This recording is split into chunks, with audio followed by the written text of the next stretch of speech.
sort of the political shocks of, I don't know, 2016 and beyond flow from that. There's, talking of social media, Marjorie Taylor Greene, as you'll see on the screen, has just tweeted, Donald Trump will be the 47th President of the United States. That is true. I can't wait, she says, to dismantle the weaponized government and for President Trump to pardon the politically prosecuted January 6ers. What do you make of that? And dismantling the government, I mean, I'd love you to think about this bit, because that's not something that Reagan was doing in quite this way. I mean, yes, he made jokes about, rolling back the you know, snake. I'm from the government, I'm here to help you. But they presumably will think that they were lucky to win this.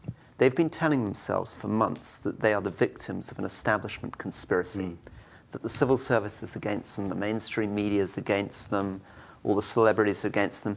They're going to feel they're going to have to come in and change the rules of the game so they're more likely to win next time. And presumably that's going to involve some pretty extraordinary bits of constitutional shenanigans, mucking around with the civil service. I mean, Alistair managed to make his way through that entire Project 2025 document. A lot of that is about reshaping Department of the Education civil service. Gone. So there's a bit of a Javier Milei thing there. Sure. And of course, he did it. He wasn't just bluffing. Milei's done it. A purge of the civil service, I think, definitely. I mean, the one thing I would say is, don't forget a president has less power than most people imagine. You know, this is a federal system where the states still have a lot of power. And in your day-to-day life, you know, your state government, your local administration often matters just as much as the presidency does. However, the president undoubtedly sets the tone, and the federal government does matter.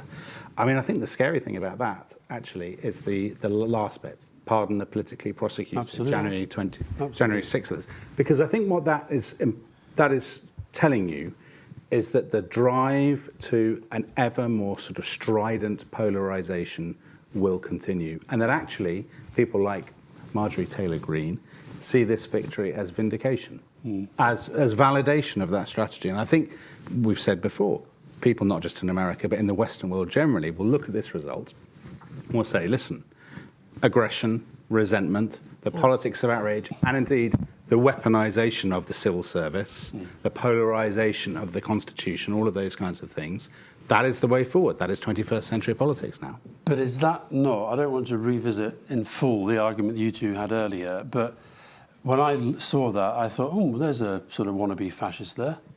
That definitely, so reading that, I did think that, that has the idea that you use the apparatus of government to pardon people who've carried out violent acts that have led to people's deaths. It's a terrible cliche, but when you read that, you do think, I have seen this before. And when you hear Anthony literally use the phrase concentration camps.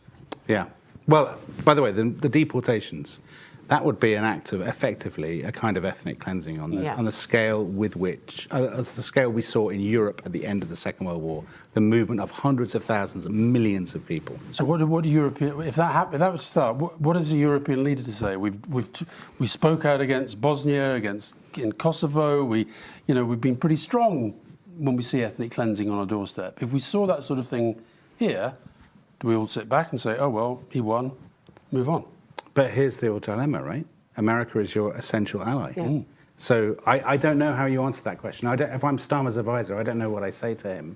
How do you deal with that when you need America in Europe? And look, we're not actually often calling out China very much on what's happening in Xinjiang. We're certainly not calling out Modi, because we desperately need him as an ally, and he's doing horrible things, the Muslim community in India. So I think that is going to be a problem. Listen, another thing is that a lot of the people voting for him and Trump's inner circle don't really like the idea of democracy. They believe in the idea of strong people. They sort of look at Putin and China and they think these guys get stuff done. Right? They're respected around the world, they build stuff. And of course that's how Orban thinks about things, and that is how Kikel in Austria thinks about things, that's how the AfD thinks about things, pretty much how Le Pen thinks about things. So there is a sense now, I think, that we may see in the next few months a coalescing of all these different characters from Europe as well, coming around the idea that basically liberal democracy is a bit wet, it's a bit ineffective, a bit useless. And that was, to some extent, the conclusions of the 20s and 30s for some of those parties. Yeah, we've got an interview coming up in the next few weeks, I think, with David Petraeus, former head of the CIA, 5-star general, all that stuff. And it was fascinating, this Anthony, and he's not the only one that we've talked to in senior levels of the American administration, former administration, establishment, what have you, who he kept talking about Viktor Orban. He kept sort of saying, you know, that Orban is a very big figure for the American right. And this is a tiny country, Hungary, and yet he's become this, and that's because there's this kind of network. So you have to understand the new American right. And again, I would ask people to Google Curtis Yarvin. He is a professor that believes in a monarchy for the United States. And he believes. Dom and I believe in that too, obviously. Okay. So if you believe in that, you know, I don't believe in that, but if these I'm people with you, do, Mooch. and I'm just letting you know that Yarvin, his acolytes include Peter Thiel, Elon Musk, J.D. Vance, and they believe that the democracy in the United States is obsolete; it no longer works, and they would like a group of elites. And I'll remind you guys, because you're Brits, of the movie Remains of the Day. You remember Anthony Hopkins in Remains of the Day? Yeah. Where the aristocrat is looking at the butler and saying, so what do you think of the monetary policy? I don't know, sir. Well, what do you think about our geopolitical position? I don't know, sir. And then he scoffs and he looks at his fellow elites and he says, these people don't know anything. Why the hell are we giving them a chance to vote? And then the point of the movie, the elites stupidly are now welcoming the Nazis into this guy's manor house, because elites sometimes can't make the judgment. And what Lincoln said about America, there's wisdom in crowds. There's wisdom in people seeing things. Okay, this movement cannot be ignored. No. Somebody has to say to themselves on the Democratic side, hey, we're missing something here. If he directly threatens the democracy and he kills the democracy, we're accomplices to it because we didn't take it seriously enough. And if he doesn't, and I hope and pray that he doesn't, how the hell are we going to win back the moderation in America? And how are we going to strengthen the institutions that have made America prosperous, free, and safe? Rory knows about this. I'm obsessed with a book that was written in 1997. The Sovereign Individual. Sovereign Individual. Jacob Rees-Mogg's dad, William Rees-Mogg, with Davidson. John Davidson. John Davidson. And yesterday or the day before, Elon Musk, in one of the many thousands of tweets that he's put out in recent days, he was attacking the United Nations, and essentially was saying that it's served its purpose, but actually the world now is so difficult and so complicated, you kind of need really, really clever people like us to sort of take this over. He was really making the argument for the sovereign individual. And I think that's what this has always been about. I felt Brexit was about that. I felt this was about taking away the rules, taking away the guardrails, taking away the limits on democracy, so that the rich guys could get richer, the powerful people could get more powerful. And I still believe that. And honestly, if people read that book in the context of what's happening today, say what you like about William Rees-Mogg, but my God, he was a clever guy. So it's basically a kind of libertarian anarchism. Totally. That's what they want. Totally. It's actually the odd thing is people talk about it as conservatism, but it's the opposite of conservatism. Absolutely. Conservatives believe in institutions, traditions. Yeah. These guys, Musk and co, they want to burn all that because they think, as Rory said, they think it's wet. They think it's effete and boring and limiting and stagnant. Who wrote the foreword to the new paperback of The Sovereign Individual? You know? Peter Thiel.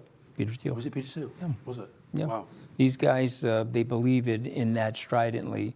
It's sort of their Bible. Yeah, and Project 25, that document, again, if people haven't read it yet, it is a long read and it's a tough read, but it's definitely worth reading. And yet what so many of the people who voted for him are thinking is, please intervene, help me make my life better. So it's this real contradiction with that. Anthony, you're doing the old slump thing again, but you're going to have to sit up because we've got a Saley moment. No, I'm doing the slump things. My back is always hurting me. I know you've got a bad back. But yeah, I had a bicycle accident that I'm still dealing with. Talking about Saley. Rory, you got to pay attention here. Do you have Saley on your phone, sir? I don't. Tell us about Saley. Okay, so you got to get Saley on your phone. You download Saley. It's a eSIM, and so when you're roaming around the world, which I do a lot you of. get no roaming charges. It's fantastic, and it's obviously made by Nord Security. And if you are a family member of ours, and we certainly want you to be, you can get a 15% discount. You've got to go to saley.com/tripus. Alistair introduced me to this wonderful product. Thank you, Alistair. Do you have Saley, Marina? I'm going to after this. Okay, you gotta get it. Let me assure you. Okay, I'll help you download it. Thank But when you. you're traveling around, you are going to be saving tons of money. Okay, that's my pitch for sale. How did I do, Alice? Is that Listen, okay? yeah, I don't think there's anybody who's watched this who isn't by now absolutely downloading and saying because All right, you've I hope sold so. it. Thank Despite Jesus. the absolute brutality of the blow that you've taken tonight, with the result, but you still get out there and you. Yeah, and I wasn't wearing a cup. You know what I mean? Yeah. I needed an athletic supporter. that was good. Someone is saying here that I said that all Republicans are Nazis. I just want to state publicly, I've not said that. I think that Trump has fascist tendencies. I will maintain that. Even the way he's talking tonight, go take a look at his acceptance speech, which I'm getting the feed of and the transcript of. It's nonsensical. Anthony, It's not American. You're meant to be the great salesman. Don't tell our viewers and listeners to leave us. I'll leave you. No, I don't want to leave you. Look, we'll show it to them later. They don't need to worry about I'm not doing trying to that. anybody to leave them. I just thought, I'm going to stick to my Okay, guns okay. because I love my country. I know you do. Let's take some questions. Here we go. James Murray. Oh, I don't know who's going to take that one. Does character matter in politics anymore? Is Trump an exception? Character, Dominic, do you think it matters? It does matter. I think it character really matters enormously, but Trump's character has been a plus for him. I mean, that sounds counterintuitive, but Trump's his contempt for the rules, his larger-than-life persona, his aggression, his enthusiasm for identifying enemies. His self-narrativization. Yeah, the sense that he has, I think a lot of very successful politicians do.